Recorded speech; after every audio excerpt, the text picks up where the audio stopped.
Okay, this is kind of the conclusion of my discussion on Hans Mill.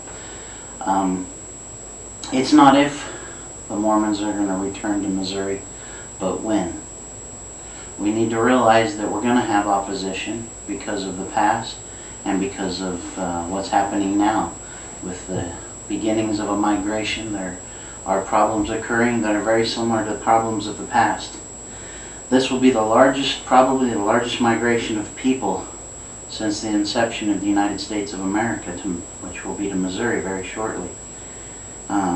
Mormons, as Mormons, we have our perspective, but we don't need to control to the extent that we alienate or block others' views. If we've really got the truth, what should we fear? We need to be prepared. We need to have open hearts and minds. Be kind, understanding, and loving. If you think you know it all and everyone else is ignorant, stay where you are. We don't need your help, because that will help us repeat the tragedies of history. Danite agendas are not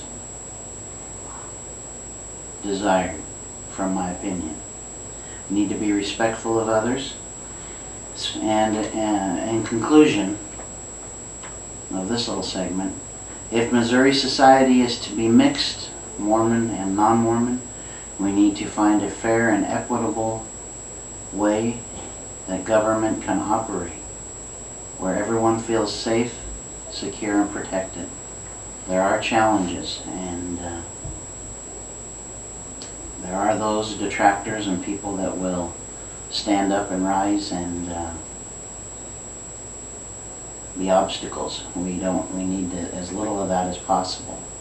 So my desire is that Missouri will be a place of peace.